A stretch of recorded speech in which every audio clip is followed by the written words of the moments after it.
Okay, welcome. My name is Divine. I'm a resident. This is episode 198 of the Divine Intervention Podcasts. And in today's podcast, I'm going to be talking about just high yield anti-hypertensive integrations for the USMLE Step 1, Step 2 CK, and Step 3 exams. I would say this podcast should be relevant to pretty much anyone taking any of the USMLEs. At the same time as I'm recording this podcast, I'm also trying out this video format. I'm trying to record this video at home, believe it or not. I just want to see how it works, and then I'll probably put it on the YouTube channel and see if this is a format that people are also interested in. Because hopefully in this new year, we really want to make a lot of videos that hopefully people should find to be helpful. So let's just jump right into it. So, what if they give you a question about a person that's pregnant and they ask you to recommend an antihypertensive? So, this is just going to be, again, kind of like my podcast, right? It's just going to be like a regular discussion. So, what kind of antihypertensive would you want to give in pregnancy? Well, I would hope you're saying something along the lines of like hydralazine, right? So, remember, you can give like hydralazine, you can give alpha-methyl dopa, right? You can give labetalol, right? In fact, and then you can also give nifedipine. In fact, there is this mnemonic that I learned back in the day when I was studying for Step 1. That's hypertensive moms love nifedipine. So hypertensive moms love nifedipine to essentially help you remember the antihypertensives that are safe in pregnancy, right? So hydralazine is one of them. Alpha-methyl dopa is another. Labetalol is another, and nifedipine is. One thing that your friends at the MBME love to test pretty commonly actually is how you should never give an ACE inhibitor or an ARB to a pregnant female. You do that, you're putting that baby at risk, right? Because those antihypertensives are teratogenic, right? They can cause renal dysfunction in the fetus, so you wouldn't want to do those. Now, what if they give you a question about a patient, that has hypertension and, potentially has stable angina at the same time? Is there a drug you'd want to add to his antihypertensive regimen? Well, I hope you're thinking in terms of a nitrate, right? Nitrates are amazing, right, for treating angina, right? Because they dilate your coronary vessels, right? Although that's a minor effect. The predominant effect of nitrates is that they are venodilators. And if you dilate veins, right, that will decrease the preload that the heart is facing. And if the heart is seeing less preload, then the heart is going to not have to use as much oxygen. So the myocardial oxygen demand goes down when a person is taking a nitrate. That's the primary mechanism behind nitrates being useful for the treatment of angina. Because many people think, oh, it's because they're predominantly coronary vasodilators. That is actually not true. The thing they do is they decrease the myocardial oxygen demand. So by decreasing the myocardial, they do that by just putting less preload. So your end diastolic volume actually goes down when you're placed on a nitrate, right? So your heart doesn't need to expend as much energy. Now, what if they give you a question about a person that is hypertensive and the person has migraines? Is there a particular kind of drug or drug class you'd want to give that person? Well, I would hope you're telling me something along the lines of like a beta blocker, right? So beta blockers, they're pretty good for the treatment of hypertension. They work really well, but they also, they're not great for hypertension, but they're good for migraines, right? And again, by migraine therapy, I mean like chronic migraine therapy, right? So obviously, if a person has an acute migraine, you're going to go ahead and give them a triptan. You're going to give them like sumatriptan, rizatriptan, something like that, right? But if a person is having like 8 or more migraine episodes in a month, right, then you want to give them something a little better, right? Something that can prophylax against migraine so that they have fewer migraine attacks. And you'd want to use something along the lines of like a non-dihydropyridine calcium channel blocker, right? Alternative, so something like verapamil or diltiazem, those actually help with migraines. But another thing you also want to use is you want to use a beta blocker, like a non-selective beta blocker like propranolol. Those are also pretty good in terms of prophylaxis for migraines. Now, what if they give you a question about a person and they tell you that this person has a history of hypertension, but they also have a history of like systolic heart failure, any heart failure for that matter, and they have like peripheral edema? Then what drug class would you want to give those people that could also help with their hypertension and the edema? Well, I hope you're telling me a loop diuretic, right? So remember your loop diuretics. So drugs like furosemide, bumetanide, torsemide, ethacrenic acid. Remember, ethacrenic acid's claim to fame is that it doesn't have the sulfur allergy that's associated with the other loop diuretics, right? The other loop diuretics contain sulfur groups. So if a person has a bad sulfur allergy, the other loop diuretics, with the exception of ethacrenic acid, probably not the best idea in the world. Now, what if they give you a question about a person that has hypertension, but this person also has a history of osteoporosis? What kind of drug would you want to give those people? Well, I hope you're telling me that you want to give them a thiazide, right? Remember, loops lose calcium, but thiazides retain calcium, right? So if a person is placed on a thiazide, and the mechanism behind this, I already described it in my renal podcast. I think that's like an episode in the 50s on my website. And the website, by the way, is Divine Intervention Podcasts with an S at the end.com. You can find all my podcasts there. So this is episode 198. And basically, right, thiazides, they help you reabsorb more calcium in the nephron, right? So they're actually good for a person that has like a history of like nephrolithiasis, right? And they're also good for a person that has a history of osteoporosis because they're essentially causing hypercalcemia, but at the same time, they are causing a hypocalciuria. So they are good from that perspective. They are very, very good at, raising your blood calcium level. So they are helpful if a person has a history of hypertension and osteoporosis, right? Now, just going off of that nephrolithiasis business that I talked about, remember, thiazides are good for nephrolithiasis because they reduce the amount of calcium that's in your urine. But your loop diuretics are bad for a person that has a history of nephrolithiasis, right? Because by giving a loop diuretic, remember again, loops make you dump calcium in the nephron. If you dump more calcium in the nephron, right, then you have a higher risk of having that calcium precipitate and cause like a calcium nephrolithiasis, right? So loop diuretics are maybe not the best idea if a person has a history of nephrolithiasis and they have hypertension. Now, what are the antihypertensives that are decent in a person that has a history of heart failure? Well, basically, I'm essentially asking you the question, what are the drugs that improve survival in heart failure, right? You want to think about drugs that are more along the lines of like your beta blockers. In fact, there are some specific ones. There's like metoprolol, right? There's carvedilol, and then there's there's like bisoprolol, right? So like MCB, right? So like metoprolol, carvedilol, and bisoprolol. Those drugs, they have all been shown to improve survival in heart failure, right? Those are your beta blockers. Remember, your ACE inhibitors and your ARBs have also been shown to improve survival in heart failure, right? So drugs like your lisinopril or your candesartan or your telmisartan, those drugs improve survival.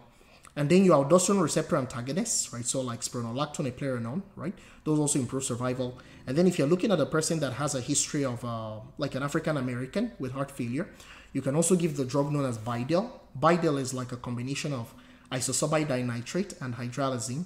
It helps quite a lot to actually control symptoms of hypertension, but it also helps with heart failure symptoms, right? So again, the basic construct I'm going after in this podcast is if a person has hypertension and certain other comorbidity, that may guide the kind of therapy that you're going with regards to hypertension. And then if a person, for example, has a history of hyperthyroidism, right, and they have a history of hypertension, what drug can you give to kill two birds with one stone? Well, I hope you're telling me that you're going to give those people a beta blocker, right? You give those people beta blockers because beta blockers, right, especially propranolol, remember it inhibits the 5' deiodinase that converts T4 to T3 in the periphery, right? Remember, it's one of those drugs you can use for thyroid storm, right? But again, beta blockers, yes, they are not first line for treating hypertension, but if a person has hypertension and this comorbidity of having like hyperthyroidism or thyroid storm, blah, blah, blah, blah, blah, then yes, those people, it'd be reasonable to go ahead and give them a beta blocker, especially like a propranolol. Now, what if they give you a question about a person that has a history of hypertension, but this person at the same time also has a history of BPH? What drug class would you want to consider in that person? Well, I hope you're telling me that you want to give them an alpha-1 blocker, right? Remember, your alpha-1 blockers are drugs like prazosin, terazosin, doxazosin. By blocking alpha-1 receptors, you decrease systemic vascular resistance, and that should lower a person's blood pressure, right?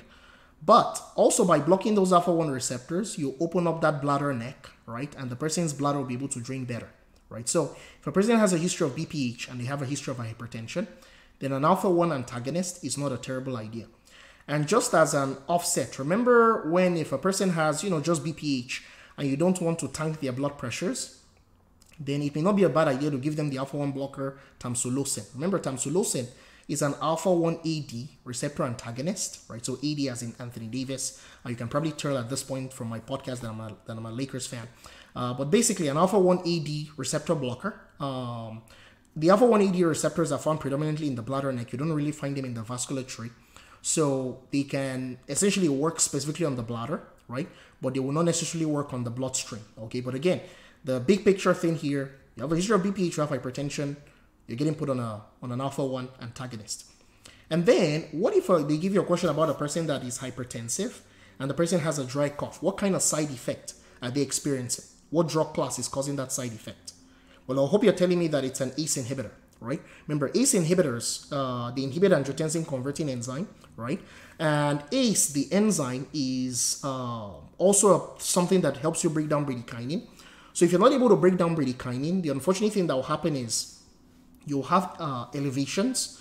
If you're not able to break down bradykinin because ACE has been taken out of the equation, then your levels of bradykinin will go up, and that will potentially precipitate the dry cough that we see. Usually your next step in management on MBME exams for those folks is to go ahead and switch them to an ARB, to an angiotensin 2 receptor blocker. And something just came to my mind. There is one question that your friends at the MBME occasionally love to test, and they may ask you, where is the site of action of an ACE inhibitor, right? And then they may put kidney as an answer choice. Again, you don't want to make that kind of mistake, because think about it. Where do we find angiotensin converting enzyme? We find it predominantly in the lungs, right? Along the endothelial cells that constitute the lung capillaries, right? So the site of action of an ACE inhibitor, believe it or not, is in the lungs. You may say, oh, Divine, that's kind of obvious, but that's not something that people think about all the time. So it's just something, again, to keep in mind as you're taking these exams. Now, what kind of antihypertensive will be contraindicated in a person that has a history of hereditary angioedema or bilateral renal artery stenosis? Well, I hope you're telling me an ACE inhibitor and ARB, right? Because again, if you think about it, if a person has hereditary angioedema, they have a deficiency of an enzyme known as C1 esterase inhibitor. And the thing is, again, C1 esterase inhibitor helps you break down bradykinin. So the thing is, it's bad enough you're already inhibiting ACE, which also helps you break down bradykinin. If you concomitantly have a deficiency of C1 esterase inhibitor, then you're not able to break down bradykinin, and then that patient gets in trouble for sure, right? Their throat closes up and all that badness, right? So you don't want any of those things, right? So that's why ACE inhibitors, ARB, is bad in people that have a history of hereditary angioedema. But they're also bad in people that have a history of bilateral renal artery stenosis, because again, if you think about it, if a person has renal artery stenosis, what is happening to the perfusion of the afferent arterioles? It's not great, right? So the hydrostatic pressures in your glomerular capillaries are in the toilet. They're terrible, right? So your body is like, okay, since my hydrostatic pressures in the glomerular capillaries are in the toilet, let me try to fix this by revving up the renin-angiotensin-aldosterone system, making more angiotensin 2, and then causing a constriction of the efferent arteriole. Well, if that happens, that will raise the hydrostatic pressures in your glomerular capillaries. That will be great, and at least you essentially maintain your renal perfusion and your glomerular perfusion pressures. But if you take an ACE inhibitor and ARB and you take angiotensin 2 out of the equation, you blunt that body's response to try to fix that problem, then the thing that will ultimately happen is that the efferent arteriole will not be constricted anymore. So that will tank the pressures in the hydrostatic pressures in your glomerular capillaries some more, and then the patient gets into big trouble, right? So that is why primarily, if a person has bilateral renal artery stenosis, you do not give those people ACE inhibitors or ARBs. The classic way that tends to show up on MBME exams is they'll give you a question about a person, and they'll tell you that, oh, this person has a history of hypertension, yada, yada, yada. And then they'll tell you that, oh, this person was placed on lisinopril or something, right? And then they'll give you labs like 1 month ago when the drug was started and labs now. And you'll be like, man, this person's kidney function is not doing well. Like the creatinine was like 1.2 back then. Now it's like 2.1. What's up with that, right? And they'll have like hyperkalemia because they are now retaining potassium, and hyperphosphatemia because they are now retaining phosphate because their kidneys don't work. If you see that, that's essentially a backhand's way of your friends at the MBME asking you, essentially testing you about a person having bilateral renal artery stenosis as the potential cause of their hypertension to start with, right? So again, those are, I know you may say, oh, Divine, you're being super specific here, but I promise you these things are all very high yield to know for purposes of the USMLE exams. Now, what if they give you a question about a patient that's on a diuretic for hypertension, right? Like a thiazide, like hydrochlorothiazide for hypertension. And then they tell you that this person is hypokalemic, and then they ask for your next best step in management. What would you want to do? Well, I would hope under those circumstances, you're thinking about adding a potassium-sparing diuretic, right? So something like an aldosterone receptor antagonist, like spironolactone or eplerenone. Remember, spironolactone causes the big boobies, right? So the gynecomastia, but eplerenone does not, because eplerenone does not have the added mechanism of action of being able to block androgen receptors, right? And also your ionic channel blockers like amiloride and triamterene, right? Those are also potassium sparing diuretics. So you're taking advantage of your hyperkalemia side effect to temper the hypokalemia side effect that's associated with taking a regular diuretic like a loop or a thiazide. Again, that's a high yield concept to know for exams. Now, what if they give you a question about a person that is hypertensive because they have Conn syndrome, right? Remember, Conn syndrome is also known as primary hyperaldosteronism. What kind of drug would you want to give those people? I hope you're telling me again you want to give them an aldosterone antagonist, right? Because again, you're essentially attacking the primary pathophysiology of what those people have, right? Because again, by taking an aldosterone receptor antagonist, right, you're essentially blocking aldosterone receptors. So the Conn syndrome, the adrenocortical adenoma that's making a ton of aldosterone, you're essentially taking that out of commission, right? Because again, you're essentially limiting the ability of that aldosterone to function in the person's body by blocking those receptors. Now, what if they give you a question about a patient that was recently started on an antihypertensive and then they develop a Miller rash? What should you be thinking about? Well, I hope you're thinking about like drug-induced lupus, right? Remember, drug-induced lupus can be caused by like your sulfonamides, can be caused by hydralazine, which will be the answer in this case, and then isoniazid, which is a TB drug. Phenytoin can also cause drug-induced lupus, right? Prokinamide can also cause drug-induced lupus. So they could also just make a question about a person that has a history of WPW. It's now being well controlled, and then the person develops a Miller rash. Again, think of drug-induced lupus. And then etanercept, that's a decoy receptor against the TNF-alpha, can also cause drug-induced lupus, right? But in this case, person being treated with an antihypertensive and then they develop a Miller rash, think about drug-induced lupus from hydralazine. Okay, think about drug-induced lupus from hydralazine. And this idea just again kind of popped into my mind so I don't forget. If a person has aortic dissection, giving hydralazine is a terrible idea. You'll always get that MBME question wrong if you do that. Hydralazine actually worsens outcomes if you use it to lower a person's blood pressure in the setting of an aortic dissection. Again, very high yield to know that for purposes of the USMLE exams.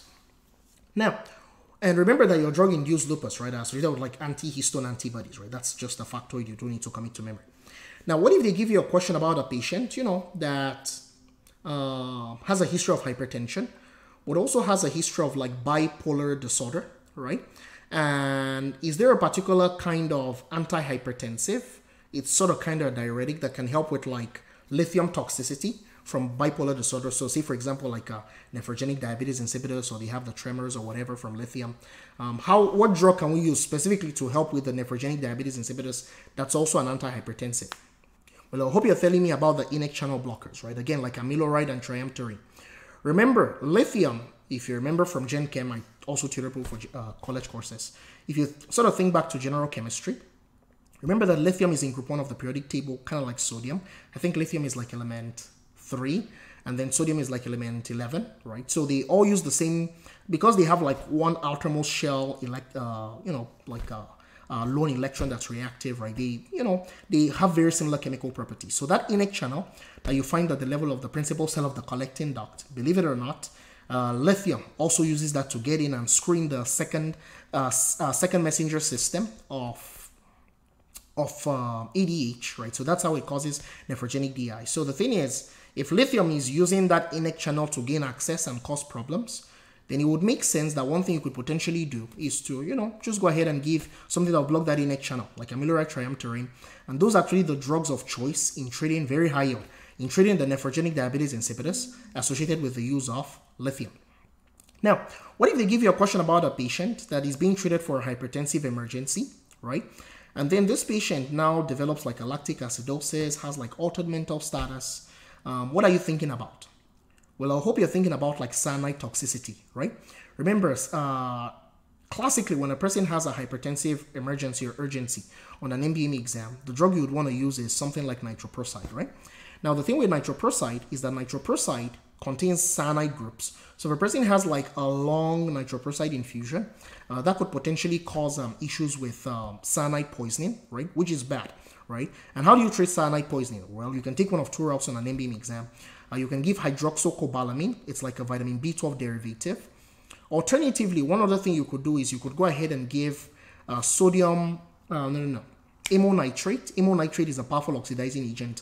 So we'll convert the hemoglobin that person has in their body, at least some of it, to methemoglobin.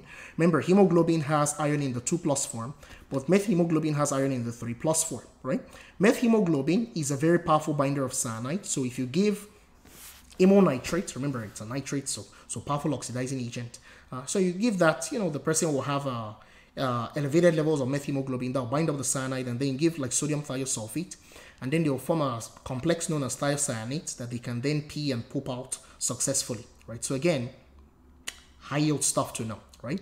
And one unusual question your friends at the MBME could set up, again, this is just popped in. Again, you may notice from because I feel like, I've not really done much in the way of videos, but if you listen to my podcast, you may see me take all these sidebars. Whenever you see me take sidebars, it's because of an idea just literally just drops in my mind as I'm kind of like talking on the spur of the moment, right? So the thing is, amyl nitrate, I can actually see the MBME writing a question where amyl nitrate will be contraindicated in a person that has a history of like G6PD deficiency, right?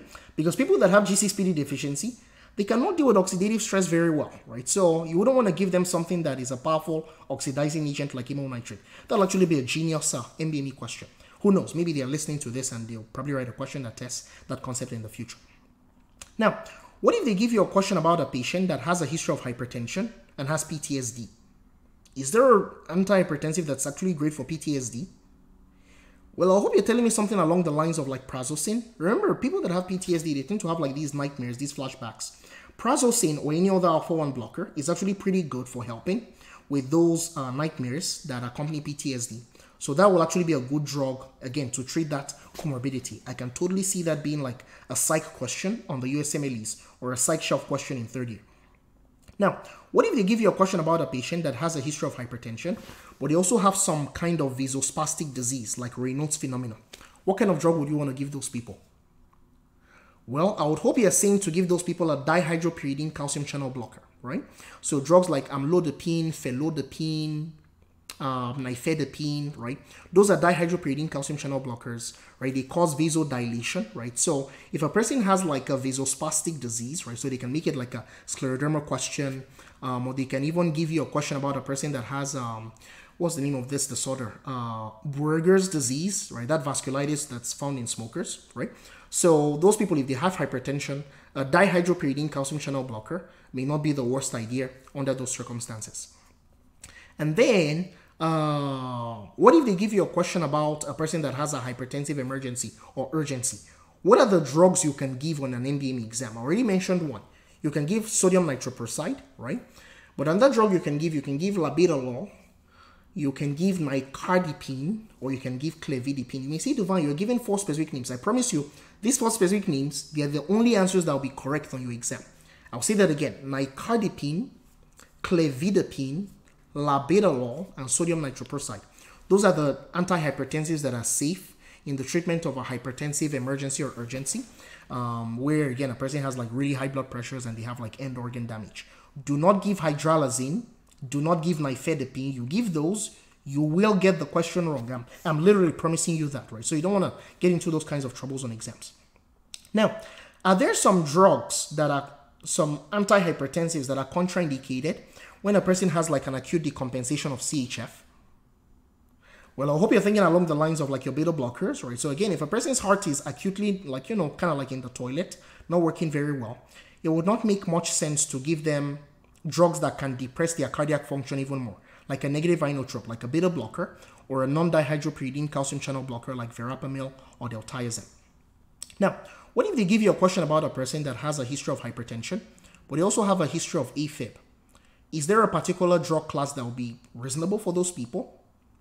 Well, I hope you're telling me that you could potentially give them like, again, a beta blocker, right? Or a non-dihydropyridine calcium channel blocker, right? So basically your class 2 and your class 4 antiarrhythmics, right? They're pretty good for the treatment of AFib, right? Like chronic therapy for AFib, right? So if a person has a history of hypertension and they have those problems, they may not be the worst idea in the world to give them those kinds of drugs. Now, there's this scenario that kind of popped up in my mind. What kind of antihypertensive will be contraindicated in a person that has a history of like 2nd degree heart block, like Mobitz 2, or like 3rd degree heart block? What kind of drug will be contraindicated there? Well, I would hope you're telling me that you don't want to give those people, again, beta blockers or non-dihydropyridine calcium channel blockers, verapamil, diltiazem, right? Because if a person has heart block, their AV node is already going at a snail pace, right? It would not make sense to like, oh, you're going at a snail pace, then put you to a complete halt.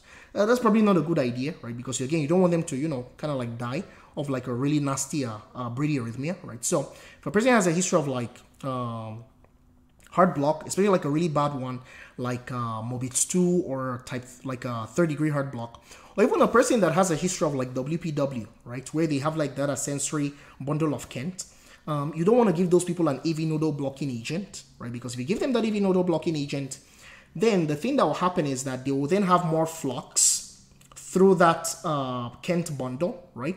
And say, for example, let's say they have the WPW and they have like a concomitant AFib. If you block their AV nodes, right, and then it's the Kent bundle that's the only thing that's available, you will essentially convert that AFib that they have in their atria to VFib, right? And then they will die, right? And that's usually not a good outcome, right? So it's never a good outcome. Let's put it that way, right? So yeah, so if a person has WPW, do not give an AV nodal blocking agent. Because this is a hypertension podcast, I'm advising again, don't give a beta blocker and don't give a non-dihydropyridine calcium channel blocker. But one off-putting thing that, again, you may not see mentioned all the time is, if a person has WPW, digoxin is a bad idea, right? Digoxin, many people just think of digoxin as a positive inotrope, which it is. But the other thing that digoxin does is digoxin is also a muscarinic receptor agonist, okay? So it actually slows conduction down the AV node. So digoxin is not a good idea for a person that has a history of WPW, because again, that will encourage more flux through the bundle of Kent, which is bad. Right? Now, what if they give you a question about a person that, is having, because they've had like, really bad, nasty, resistant hypertension, and you find out that it's from a pheochromocytoma, right? And then you're like, okay, we're going to go ahead and take you for surgery. What kind of pre-surgical antihypertensive planning would you want to go with?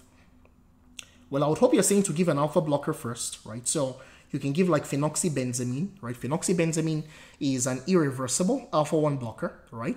And then, so you block alpha receptors first before you block beta receptors.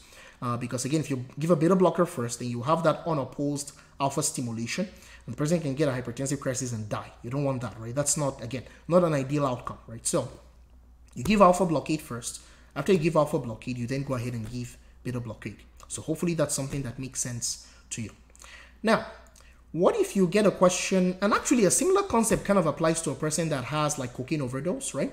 Again, if a person has cocaine overdose, you don't want to give a beta blocker. That's not a smart idea because, again, unopposed alpha business. But you can give an alpha beta blocker. You can give like labetalol. Works great in a cocaine overdose. You can give nitroprusside.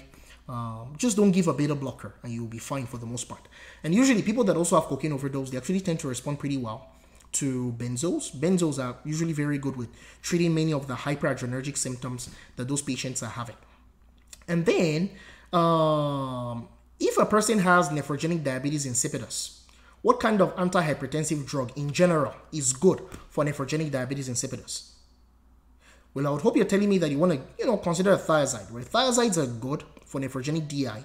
Again, with the exception of a person having nephrogenic DI from lithium toxicity, right? Again, if you give a thiazide, that will potentially worsen the lithium like the nephrogenic DI associated with lithium, as a lithium side effect. Because again, I kind of said this in a prior podcast, so I'm not going to belabor that fact here. But anything that would increase the activity of your renin-angiotensin-aldosterone system will worsen lithium toxicity. Because, and the reasoning behind that is, if your renin-angiotensin-aldosterone system is working really well, then aldosterone levels will be high. And when aldosterone is high, aldosterone increases the activity of that INEC channel that we find at the level of the principal cell of the collecting duct. So, if a person has nephrogenic DI from lithium toxicity, the drugs of choice are your INEC channel blockers. Amiloride, triamterene, not a thiazide, right? Not a thiazide. Because thiazides will make you volume depleted, and then in response, your renin-angiotensin-aldosterone system will get revved up. That INEC channel will work really well, and then you'll get more lithium toxicity because the lithium will be reabsorbed at an accelerated rate, right? That's also why NSAIDs are terrible ideas in people that are experiencing lithium toxicity, because NSAIDs, they will inhibit the synthesis of prostaglandins.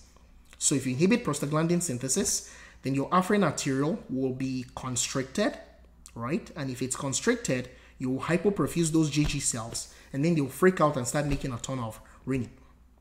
Now, what are some antihypertensives that are contraindicated in a person that has a history of gout? Well, I hope you're telling me like your thiazides and your loops, right? Because your thiazides and your loops, they interfere with the excretion of uric acid in the nephron. So if you're taking a thiazide or a loop, as your body is trying to get rid of that thiazide or loop, because drugs don't stay in the body forever, then you would not lose as much uric acid in your urine, and then you have a higher risk of precipitating those uric acid crystals in your body, like maybe like your great toe, your first MTP, and then get into troubles with gout. Now, what if they tell you that a person was recently started on an antihypertensive or like a heart failure drug and then they have gynecomastia? What are you thinking about? Well, I hope you're thinking spironolactone, right? Because again, it blocks aldosterone receptors, but it also blocks androgen receptors. And then if they give you a question about a person that has a history of hypertension and they have renal failure, or a history of hypertension and they have diabetes, what is the preferred drug class for those people to treat their hypertension? Well, I hope you're telling me to go ahead and give those people like an ACE inhibitor or an ARB, right?